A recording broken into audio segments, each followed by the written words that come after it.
Hello everybody, welcome to Snyder's Inc. Today we got a Nick Crowley video. I've done a Mr. Ballin one just earlier, check that one out, and I've also just uploaded a wrestling video game video. I did a Royal Rumble on the newest wrestling game, WWE 2K22. I don't know why I had to think of that, I just played it. So yeah, I'm gonna go. So check both of them out. And yeah, we'll get right into this. This video is YouTube Darkest Videos 4. So we'll get right into it. Ladies and gentlemen, I need y'all to hit the like button, hit subscribe button. Let's go.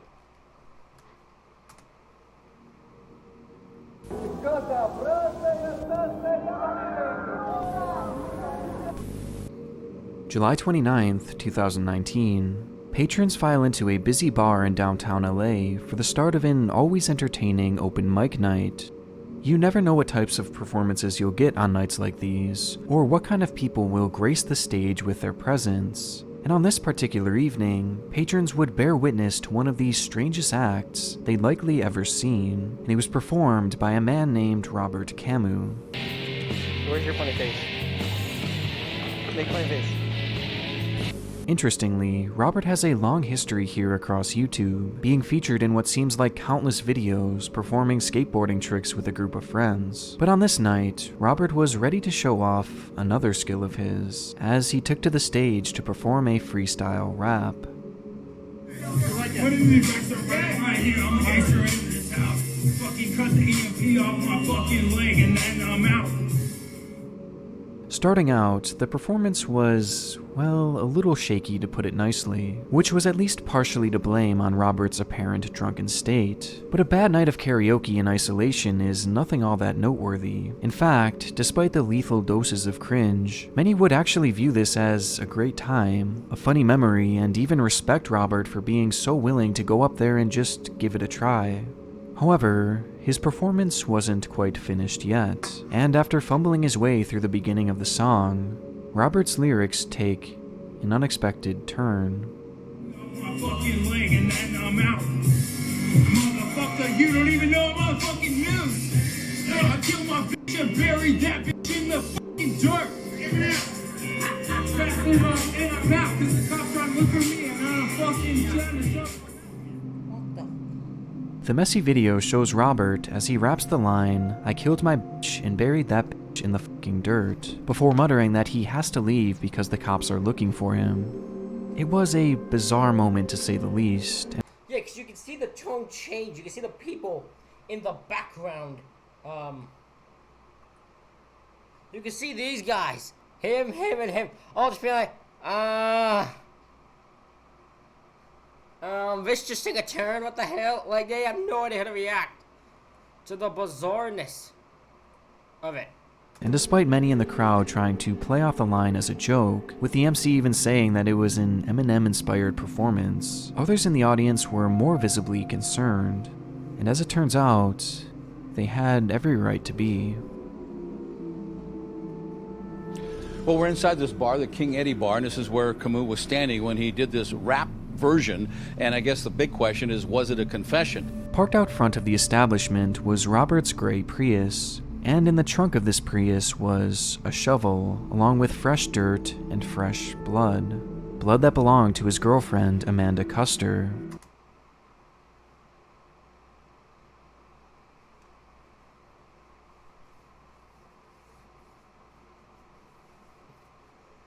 What the fuck? You weird little fuck. So this guy gets, for some bizarre reason, killed this young lady.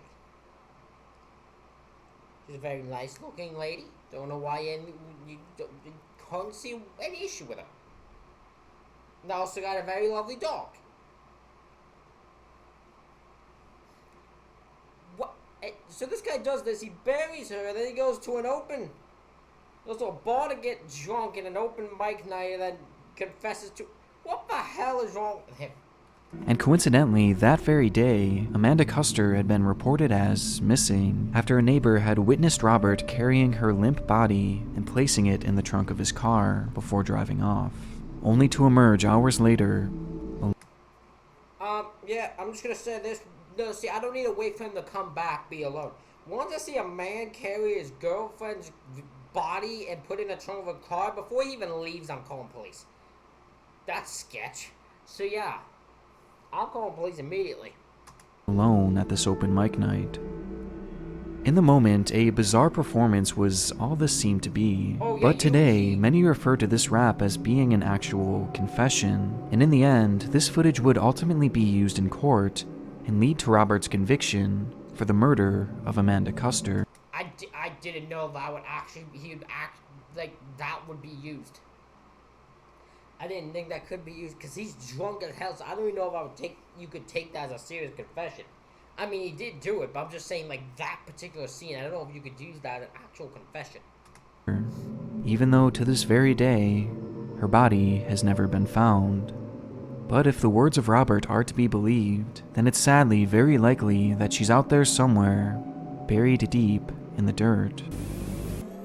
Now, if you've seen Amanda Custer, police want to hear from you. You know what you need to do? You need a group of people, right? This is what you need a group of people that will go into a jail and surround someone like Robert here and just beat them until they tell them where it is. That's what you need. In 3 days since Amanda Custer's been seen.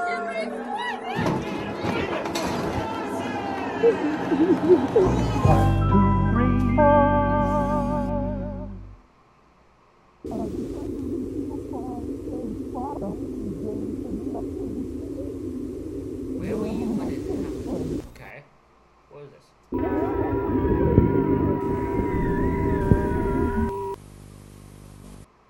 But remember, people have to learn how to swim. It's great fun though, and something you can do with all of your friends. Sink it. During the summer of 2022 in Karei Yosef, Israel, a popular corporate villa had been rented out by a local marketing agency to host a company event. The location was highly sought after due to its large outdoor pool area, making it the perfect spot for employees to unwind and connect outside of their typical working environment. And on this day, the 21st of July, 50 employees of this company would gather at the party to enjoy the hot summer sun and the cool water of the pool. And by all accounts, the party had been going off without a hitch. Until it happened. As unsuspecting partygoers were hanging in and around the pool, some began to notice that the water level appeared to be receding, with one keen witness pulling out their phone to record the unfolding ordeal. And just as they hit that record button, things would fall into complete chaos. What? What happened?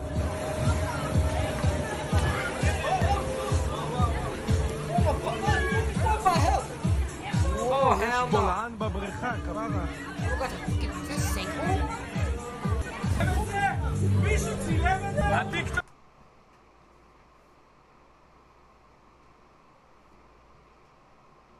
Could you imagine you're sitting by a pool and that happened? Could you imagine you are sitting by a pool, you're just chillaxing, and out of nowhere, the fucking a sinkhole just happens, and just you see everything. Oh my god, that sounds terrifying. That sounds terrifying.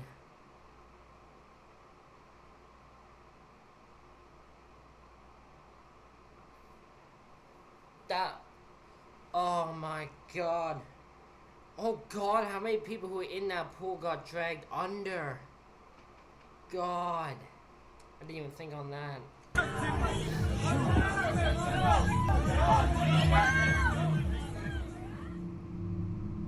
Suddenly, a large sinkhole opens up beneath the pool, in turn creating a massive vortex and an impossibly strong current, dragging essentially everything in its path down towards the opening. And within mere seconds, the pool, once completely filled Yeah, this guy almost freaking got dragged down with it. with water, had become completely barren, with even the pool floats disappearing beneath the surface of the earth. Luckily, at the time there were only about 6 partygoers in the pool, and 3 of them had immediately made their way to safety, but one man could be seen standing dangerously close to the newly formed crater, even slipping and falling to the ground just inches away from being pulled into its opening. Thankfully, he too had managed to make his way to safety, but the 2 others weren't so lucky, as in the moments immediately before this video began, they had been sucked into the depths of the sinkhole. Of the 2, one would be able to quickly pull his way to safety, while the other was nowhere to be found. As rescuers made their way to the scene and attempted to enter the hole, it was discovered that it was far deeper than anyone could have imagined, with later reports showing that the— Oh yeah, sinkholes go deep, man. Like, that ain't a light thing. That ain't a thing where you just go a few feet deep. Like, they go deep. Oh, that thing's a scary. If you get dragged into that, you don't come out. Like, you don't. That's happened I'm pretty sure there's another story, another video. If this happens, you ain't getting out. pit was a staggering 43 feet deep, with the entire opening being filled with water, and the missing swimmer, 32-year-old Khalil Kimhi, was trapped at the very bottom. It would take 4 grueling hours of navigating that claustrophobic grave to finally reach Khalil, who by that point was sadly long gone, having likely already perished by the time rescuers even reached the scene, passing away in what must have been one of the most horrifying ways imaginable. What's insane is, imagine you get told what happened, because if you're his family and that, you can't, like, it's a natural, like, dangerous disaster that happened here was the sinkhole, and unfortunately, like, there was nothing anyone could have done. After all was said and done, it was revealed that the owner of the villa had built the pool in an unsafe location, and had done so without a permit, leading to— Oh, never mind, okay, there's something that could have been done, okay, they might have been able to put the pool with a permit in a safe spot. I guess that could have been done, so I guess you could somewhat blame them. Charges of negligent manslaughter. And though this event was no doubt a tragedy, it's easy to see just how much worse this could have been if more people had been in that pool at the time. And what truly haunts me the most about this clip is just how unexpected it was. 1 minute you're enjoying a beautiful swimming pool, and the next, you're trapped 40 feet beneath the earth, drowning with no chance of survival. All because of a freak phenomenon that is entirely unpredictable. Snow is mechanically pressed 1,800 pounds to the square inch and emerges in 50-pound blocks of dry ice. When placed in liquids, it returns to its original gaseous state. Desert ice is really hot stuff. From one pool party to another, this next clip takes us to Moscow, Russia in February of 2020, where an influencer named Ekaterina Didenko was preparing to celebrate her 29th birthday. Just a few years prior, Ekaterina had graduated from medical school, earning her the title of pharmacist, but rather than going the traditional route and pursuing a career in pharmacy, she instead chose to use her expertise to start a blog focused on creating homemade medicines in order to save her viewers trips to the pharmacy. This type of content is nothing new, and in most cases it's highly controversial, and Ekaterina was no exception to this, with many calling her practices and advice potentially dangerous. This, however— I mean, I'm sorry, I don't care if you're an actor, you've gone through med school or not, you should absolutely in no circumstance take just a random person's opinion of what to do in situations online. Because the medical stuff, go to a doctor or something, or go to an actual pharmacist near you. Don't just trust this person's word. Because they usually all lead down dark path and get bad results. Did not stop her from amassing a following of over 1 million people, which was spread out across her Instagram page along with other platforms. And despite her content being controversial in nature, she quickly carved out a legitimate career as an influencer by 2020. And with her birthday approaching on the 28th of February, she wanted to throw the perfect party to show off to all of her followers. Helping plan the night was Ekaterina's husband, Valentin Didenko, who was on board to make the evening as grand as possible. And Valentin had the perfect plan, something he called a steam show. Previously, the couple had booked a venue to accommodate all their guests, with one of the most appealing amenities being its swimming pool, and using his limited knowledge of science, along with inspiration from a somewhat viral trend at the time, Valentin thought of a way to turn that ordinary pool room into something extraordinary, by using dry ice to fill the entire room with steam, as dry ice combined with water creates an immediate dense fog, in turn creating his steam show. And so, as the party was going on and guests were having a great time, Valentin decided to reveal the main event, and brought all the partygoers into the room, giving them gowns and goggles to wear, before dumping a box full of dry ice into the water. Okay, hold on, so... I'm missing something, and hopefully Nick Crowley explained, because I was reading the comments of this video, and the way they were making it sounded like his wife had planned this for her husband to die in it. Am I missing something? I'm gonna assume I'm going to be, because I don't know how if her husband planned it, and then he went into the thing, and he died because of something that happened in this. Unless her husband, she planned something to happen to kill him specifically, I don't know how she's responsible. Oh my god! Oh my god, Paul! Ваня, you're crazy! Материал. Только что обновленный. Газообразное состояние!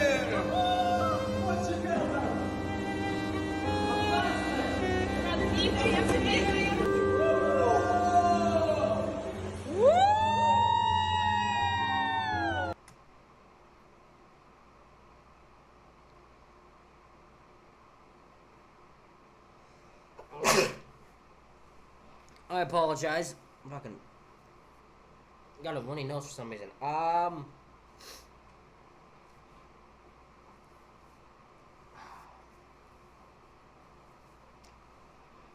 Anyway, let's try to get back. So he's got a hot tub that he's putting dry ice into a small room. I can understand maybe the dangers in this. Yeah, that looks dangerous. Instantly, the pool disappears within a cloud of gas, creating the incredible show that both Ekaterina and Valentin had dreamed of, with Ekaterina herself pulling out her phone to record the moment. And quickly, it became apparent that the pool wasn't just for show, as Valentin himself suddenly dives into the mist, disappearing within its hidden water. I have a question though, and this is what I need answered. At any point during any video he has seen where that has happened, has the person jumped into the water? Because I have a feeling going into this is dangerous, which is why it's probably on here. So that's what my confusion goes to, because I feel like you can't go in the water after this. Твою налево!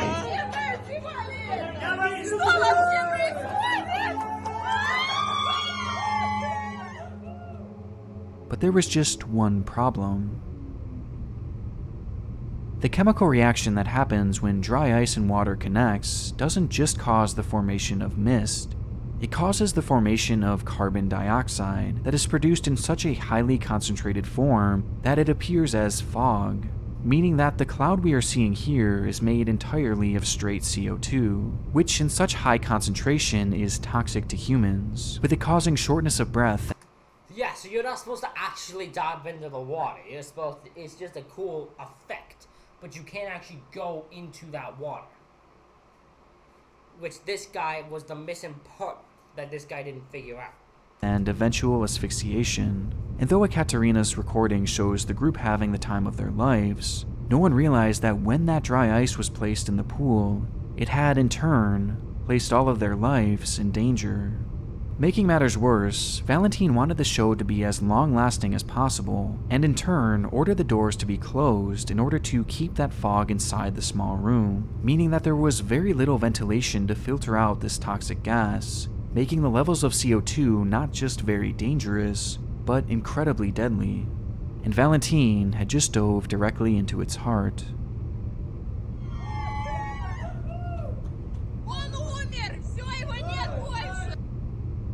He would break the surface just one time after this, and although the crowd cheers him on, believing he's just splashing around and having some fun, at this moment, his lungs were filling with fluid, and he was suffocating to death, as below the water he was drowning, and on its surface he was suffocating. He was trapped, with the only outcome being death. That is insane. Now, apparently, again, this is in Russia, so there's no real English, but apparently, the girl says once he goes under, he's dead, he's no longer worth us. So, hold on, I need to remember, is it the chick that wanted the door closed? I'm confused by names. Is it the chick who wanted the door closed? So maybe I'm confused I'm confused a bit. Ekaterina then turns the camera on herself, revealing another man entering the water, as she's laughing and yelling in amusement. And behind her, all of her friends are... Wait a minute, so why do people think she's involved in this? I'm confused. I'm misunderstanding this. Because the dude arranged the dry ice into the water. He planned that.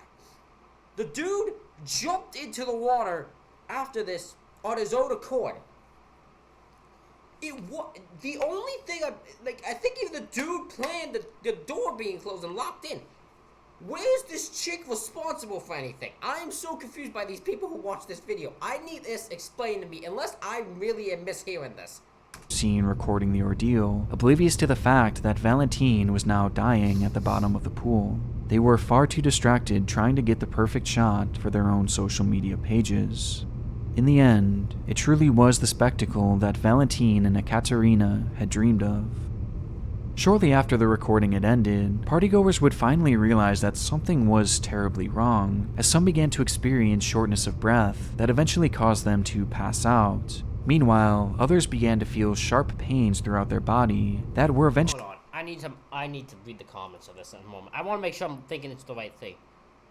The dry story was planned, no way she didn't know about it, and the fact she remained so fast... married so fast gives me... Yeah, so like, this story, they're blaming on her. But she has nothing to do with this. This is the guy thing. I'm so confused. The guy's the one responsible for literally everything that happens here. The only responsible this girl is... The only thing this girl's responsible for is caring about social media and not knowing shit. Like... eventually learned to be the result of chemical burns. Once the room was finally evacuated, 3 partygoers would be unaccounted for, as Natalia Manakova, Yuri Elfarov, and Valentine were left in the foggy room, dead at the bottom of the pool.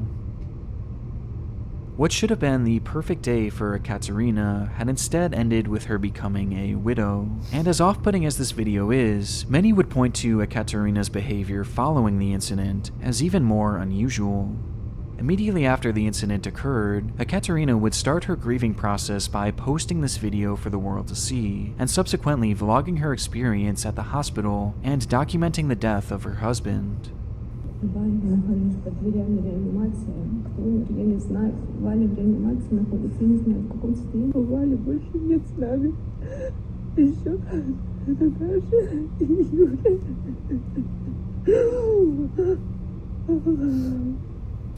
It was admittedly a bit bizarre, as many accused her of exploiting the death of her husband to gain... I will agree with this. This I do agree with. She is, this should not be done. The problem is people grieve in fucked up ways. There are people who grieve weirdly. And this could be one of them. I still will not say she's responsible for what happened or she knew what was gonna happen. I will say, however, though, is her way of grieving is fucked. Internet followers, with further questions being posed as to why she hadn't considered the deadly effects of dry ice and water, as after all, she was an expert in the field of science. The scrutiny towards Ekaterina became so intense at one point that Russian authorities launched an investigation into her actions, claiming that it may be possible to charge her for causing death by negligence, though to my knowledge, nothing ever came of this. Just 5 whole months... I need to go back. I didn't hear that fully.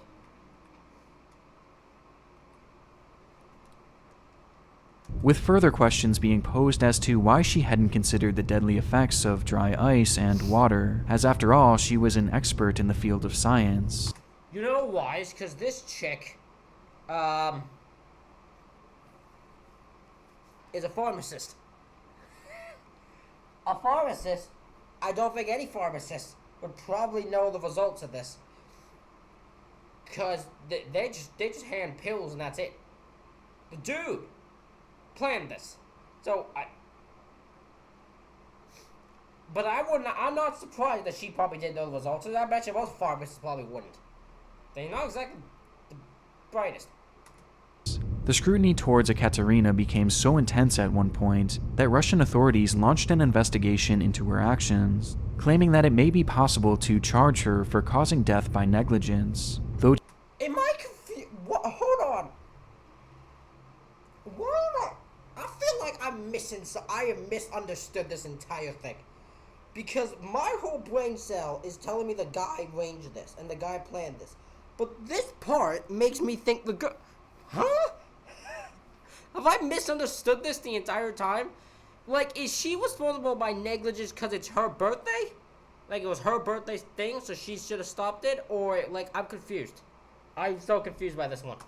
To my knowledge, nothing ever came of this. Just 5 whole months after the incident, Ekaterina would remarry, with those initial posts documenting the death of her first husband, leading to her gaining an additional 500,000 followers. Okay, I will say her being remarried 5 months after is somewhat fun, which makes me believe she was cheated. There is no way someone gets into a relationship that good, that strong after a grieving husband unless you've had cheating on him. I'm sorry, it's just the way... I'm not saying she planned his death. However, I will say I don't think she was complaining about his death because I have a feeling she was cheating on him. Deep inside this vertical city, a machine has come to life.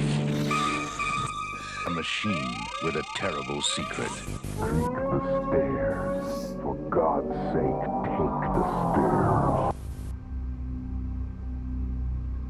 It was a quiet Give me a second. I'm gonna do something. My nose. Hold on.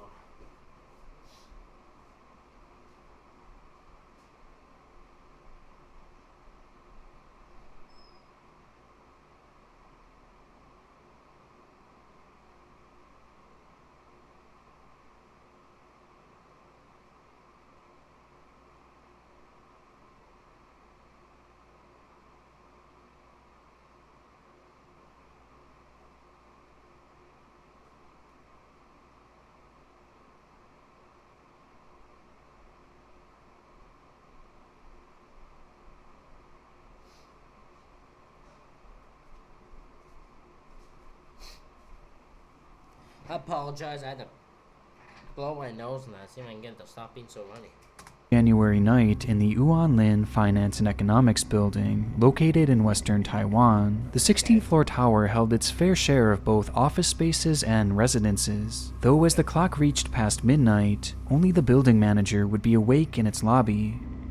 As he settled in for another uneventful night, the silence was suddenly broken by a woman rushing in with a small child. The man didn't recognize her as a resident, and given that the offices were closed for the night, he stopped her and questioned why she was there. The woman, however, brushed him off in a hurry, stating that they were only there to meet a friend, before entering the elevator and disappearing out of view. According to the man, he felt a bad omen in the air after the encounter, and only grew more concerned as the morning arrived and the woman had yet to come down and exit the building. So out of curiosity, the manager turned to the building's CCTV footage to determine where the two had gone, only to see this.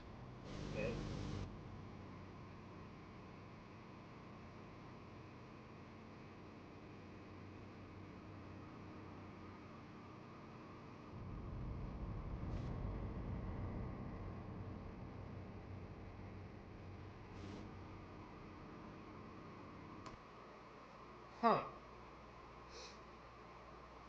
So the girl and the kid.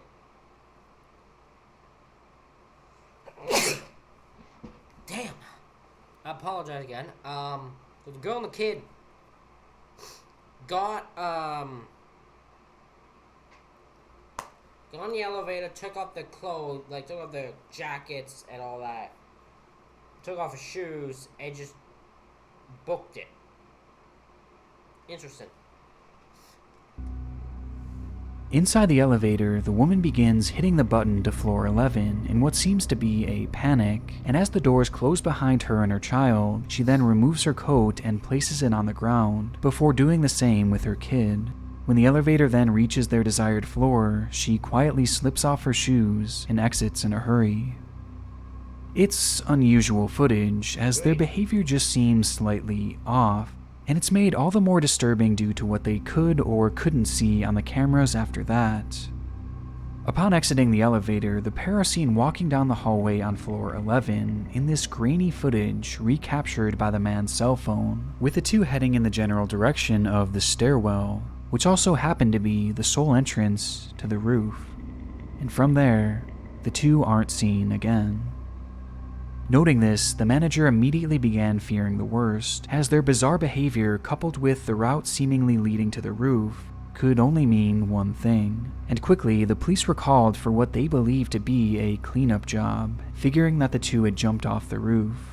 This belief was further fueled by the woman's actions in the elevator, as removing one's shoe prior to is apparently a somewhat common thing in Asian countries, as they don't want to track dirt into the afterlife. However, once officers arrived on scene and searched the entire perimeter of the building, there was no sign of the mother and daughter, not even a single trace of blood, meaning they couldn't possibly have jumped.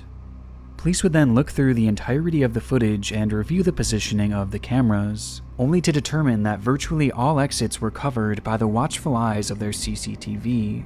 If these two had left the building, they would surely have the footage to prove it, though while sifting through the entire night, this moment was the last they'd ever be seen on camera. Unless they snuck out some other way. And I don't mean like they just like hid inside something and was carried out by like someone or something like that. I don't really know. I'm just trying to figure out, because I don't think this is a ghost child and a ghost girl. I don't think that. I think they just escaped somehow.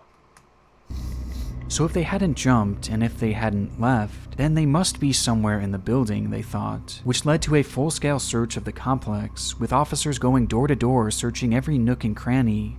However, while asking around, not a single resident had seen the pair that night, or even heard them for that matter. And when their initial sweep was concluded, the police would be left empty-handed, only uncovering just a few set of clues. For starters, they would find the clothes and shoes left behind on the elevator, and they would also find the woman's moped which she had driven to the building. And finally, they would find a single suitcase, found vacant on the top steps leading to the roof. Police would go on to describe this piece of luggage as suspicious, but never revealed its true contents. In fact, following an initial report, they would never give confirmation as to whether it was involved in this case or not. Either way, it led them to a dead. That's interesting. I wonder if, I'm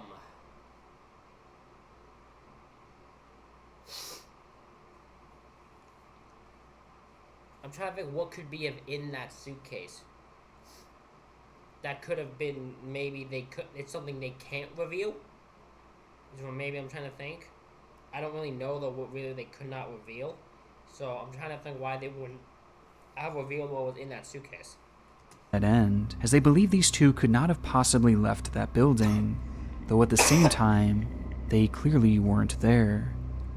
Multiple times after this, the building would be searched and searched and searched again, even as recently as 2013, when they would go as far as to check the water pipes and even the water tank itself, which was I was glad they checked that. They're like, at least they were looking at like they heard at least the lamp. They're like, oh, we better check there. I mean, we never freaking know. Was inspired by an unfolding case of a similar nature halfway across the world, but no trace of the pair was ever discovered. Immediately after this footage was taken, these two vanished into thin air. How though? Following the disappearance, local news would broadcast the footage where a man named Zhang would come forward stating that this was his wife and 4-year-old daughter. The woman's surname was Leo, and the pair had 4 children together, though their relationship was anything but perfect. Multiple reports claim that on that very night, the two had gotten into an argument, with some going as far as to say that Zhang had actually abused her, causing her to leave the home in a hurry, grabbing only their youngest daughter. Meanwhile, their eldest daughter would go on record stating that Leo had told her that they were going to visit a friend's house just for a few days, only to never return. Okay, so the husband's abusive. So yeah, she probably tried to escape him and tried to get away from him. My confusion is just how she got out of that building. I'm actually curious what theories are out there. Hopefully you'll... Nick Crowley, tell me theories, please. Despite the significance of discovering the identity of this woman and her daughter, it would ultimately fail to help solve the case, as there have been no sightings of these two since this moment, turning this into one of Taiwan's most mysterious cases of all time. And in the region, 3 major theories have emerged. Okay. First, many locals in the area believe that something otherworldly happened to these two, with one resident at the time stating, "I think they entered another time and space." This belief is actually so strong that even as of just a few years ago, that 11th floor is practically left vacant, as the only remaining family on that floor claims that everyone moved out of fear of the supernatural surrounding the incident. Wait a minute, so this girl and this child disappearing was so bizarre that people thought, oh, it's paranormal and some demonic shit. And then everyone was like on that floor, that 11th floor, like, we ain't staying here, we're getting the heck off this floor then. And now that floor is being vacated? Wow. Another long-lasting theory was that the two were still somewhere in the building, having potentially taken their lives or just gotten stuck there. And officials believed this for years after the case, assuming that eventually someone would happen upon them. Though that day has never come, and due to the extreme summer heat in the region, it's likely that the smell alone would have led to their discovery. I'm about to say, because they were decomposed by now with a very, very, very strong smell. By now. Which brings us to our third theory, that somehow the two had actually managed to leave the building without detection. Yep. Due to the camera positioning in the hotel, this seems rather unlikely, but some claim that there is a specific route that potentially could have provided just enough cover for them to avoid all the cameras. But this would have had to have been precise and seemingly deliberate. What makes this so strange, though, is that Leo apparently had limited to no knowledge of this building beforehand, begging the question how she could navigate in such an efficient manner. Well, she could have still visited she could have a friend who lives at the building who knows that route and could have told her to get out that way. Like, that is still possible. That is not unlikely. Like, that is possible that she still knew someone in that building and they told her that route, or someone who once lived that building that told her that route. And if they do live there, it's possible that I'll tell them, because if they say, yeah, I know the girl, they'll probably wonder, do you know where she went? And she probably does, but she ain't revealing it because of the husband. So it is possible. Or why she would want to, for that matter. And this is far from the only questions regarding this. Like, why would she even enter this building to begin with if she was just going to leave? And why go to that 11th floor in particular and remove those articles of clothing? And maybe most importantly of all, if she had somehow snuck around those cameras, how had she or her child never been seen again? Nothing about this case makes any sense, and honestly, what happened to these two at this point is anyone's guess, as this is practically all the information available on their disappearance. So yeah, my guess is she knew someone who got her out of that building, and her and that child probably left the country, left Taiwan, and got somewhere else. I'm going to assume that the reason, and it would be possible because I never knew of this case, so it's possible I could guess that like 90% of the people saw this have no idea where she even, like, her and this child are considered in this situation. They're just a girl and a child. So yeah, I bet they're not even, like, concerned about it.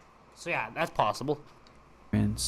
Since then, there have been no sightings, no use of their health insurance, no use of their bank account, and their daughter's records show that she has never been enrolled to another school.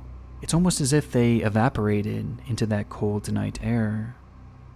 Part of me hopes that this was all an attempt to flee an abusive relationship, and that somehow this was all just a distraction for these two to escape and start a new life elsewhere, which could explain that supposed friend they were going to meet, why they shed their coats, and how they managed to sneak out of there in the first place. But things of that nature are easier said than done, and I can't help but get a sinking feeling that they are no longer with us, as surely at some point, some trace of them would have appeared by now. But unfortunately, You underestimate how good someone can escape and not be found again. You underestimate how good. We have seen stories of people disappear and go untraced and unfound for so many years. It is possible and it can be done. Absolute conclusion is something that perhaps we may never get, and instead, we're simply left with this chilling video, which is undoubtedly one of YouTube's darkest.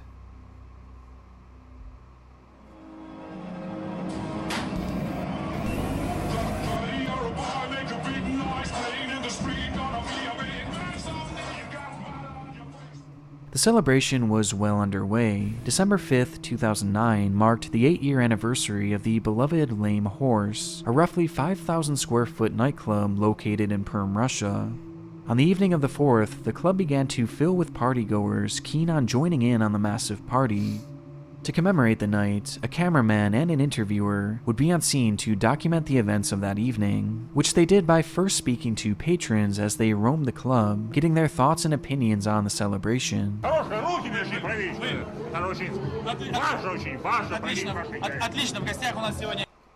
It is funny to me that Russia is on here twice. Like, that is funny to me.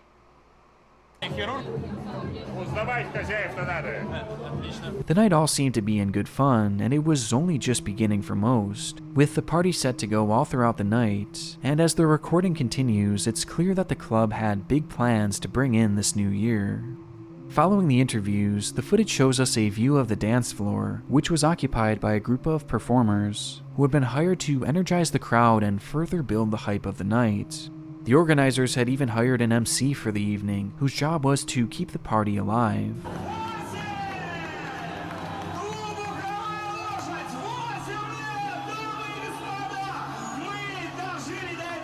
By this point, over 300 people had made their way into the building, as the MC continues the show by joking around with two young women, who were clearly guests of the bar, with the cameraman fixing his lens on the three as the crowd watches on in amusement. But it's at this exact moment that the camera unintentionally catches something far more interesting, something that could easily be missed as it seemed so unimportant in the moment. While everyone's eyes are fixed forward at the show before them, this woman, standing on the far right of the camera, barely occupying a sliver of the frame, casually turns her head, only for her eyes to lock onto something behind her, and noticing the woman's bizarre... See, this girl has a me thing, where my thing is I can't look at one thing. I usually am looking around every situation, and like this, I would be doing it. So the fact of this, that's a thing that, like, I have a feeling this girl notices something. The fact that that's the case is kind of funny to me. Our reaction, the cameraman follows her lead and turns the camera in the same direction, revealing this. Очень люблю женщин, которые созрели. Зрелые, красивые, желанные, обаятельные. Дамы и господа! Oh. Unbeknownst to pretty much... Ooh, we got a fire. Oh boy. Says a lot about the fact that, like, it's a good thing this girl turned around and somehow no one noticed this. Everyone in the club at that time, a spark from the show's pyrotechnics had made contact with the club's ceiling. Stop doing pyrotechnics in a small building. Just stop doing it. Just stop doing it in small buildings. They're not meant for that. They're meant for big buildings. Stop doing that. Which was covered in decorative twigs for the party, and within a split second, a fire would erupt.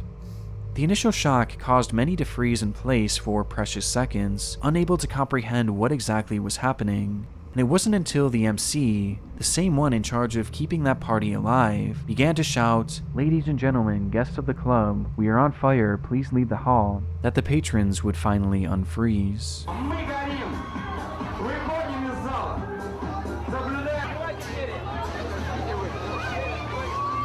This is the worst situation, because usually this is what causes people to get...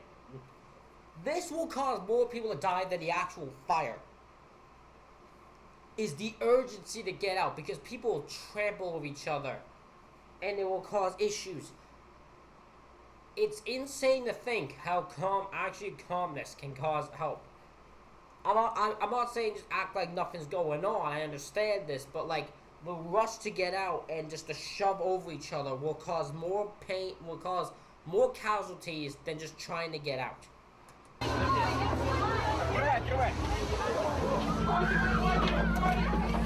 Following this announcement, the crowd flew into a panic, desperately making their way to the exit, which is where the first fatal issue arose.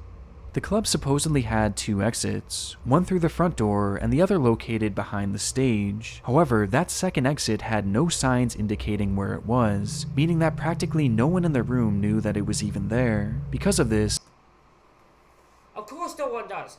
It was like the last one we did where it had a fire in it. It was like actually this might be like the third time we've seen this. A clip of a fucking club or something like that going on having a fire. And always the same thing. There's always other exits, but the front door is always the main one because no one bothers to mention the other one. There was one where there was a musician one. There was a side one and one through the kitchen. And the staff in the building, while a fire was going on, made sure no one could get out those exits. Because you couldn't go out the side one because it's for the fucking singers only.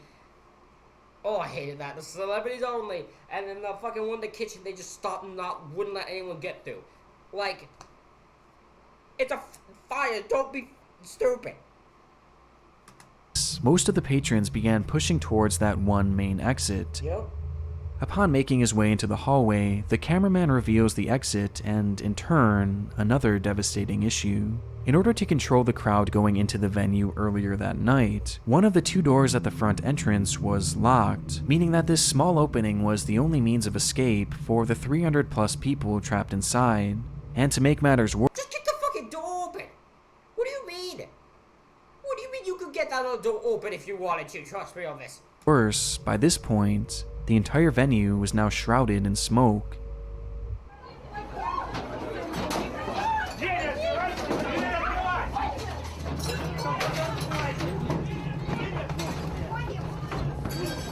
As so many people were attempting to fit through that small exit, they became stuck, causing a logjam and in turn, a human crush. And the more people desperately tried to push through that door, the more jammed it became. Meanwhile, those still trapped on the dance floor were left hopelessly lost in that impenetrable smoke. And within the mob of people rushing towards that exit, the camera suddenly goes dark before shutting off completely.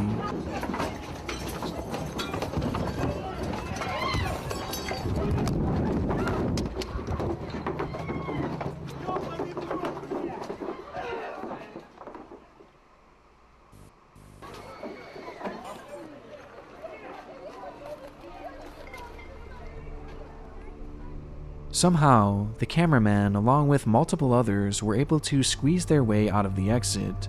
Well, of course the cameraman got out of it. We wouldn't have seen the video if the cameraman didn't get out of it. It's just unfortunate that there are people who didn't get out of it. And every time, there could have been a way for other people to get out, but because these people don't fucking plan anything, they plan for emergencies, it seems. No, most of these clubs don't do this. This caused the problem. As evident when the camera begins to record sometime later, this time in the middle of the road, revealing hints of the havoc that was occurring both inside and outside of the club. But tragically, this is where one last fatal factor was added to the equation, which was highlighted by a quote from a survivor and one of the very first people to escape the club.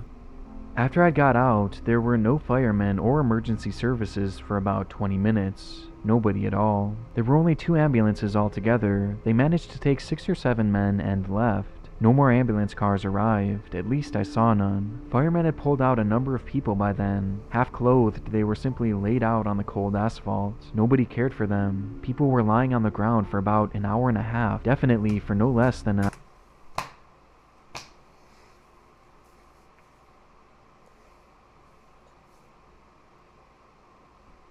Where did this was in Russia. This is how is it possible? I don't know why I'm now shocked. I shouldn't be. I fucking should be. How is it possible no one cared about anyone here? How is it possible that like they're like this building with these? You know what? These ambulance people, firemen people, are probably annoyed. Annoyed there was a fight. Oh, we have to do our job now. Unfortunately, fuck. I guess I gotta send the 2 ambulances, get some people. Fucking, I guess. Firemen is like, well, we'll just drag your stupid. Fuck it. If you survive, you survive. Just like. These people apparently just hated the fact they had to do their job, so they just could not care less about the people in this area. Oh my god, what fucks. Oh my god. An hour. It could be that many of them died because... It's always the last one. It's always the last one. It happened with number 3, Dark Spheres number 3, and it happened with this one. Well, the last one's the one that causes me to lose my mind, because it's just always... insane stupidness. This one's a bullshit. We just found out Russia people, fucking firemen and them hate their job. Because of the cold. It was 16 degrees below zero outdoors. In what has since been heavily criticized, and rightfully so, the emergency response team only fueled the intensity of this disaster, as many of those trapped inside were left to their own devices, and those who were... What was there to shoot? Well, listen, we had a cat stuck in a tree. We had that was the more important emergency. Listen, we had a cat stuck in a tree. We couldn't do anything. Listen, we had to focus all of our attention there. We had to worry about the safety of the cat. Then, you know, they were about, you know, that was the main focus. Rescued were laid out on the street with severe injuries, and most of their clothes burned off, forced to lie there unable to move for over an hour in the freezing cold. It's unknown how many deaths were caused by this alone, but if these first-hand accounts are to be believed, it's likely that many were. Not only had the venue itself failed these victims, but the emergency response team had as well.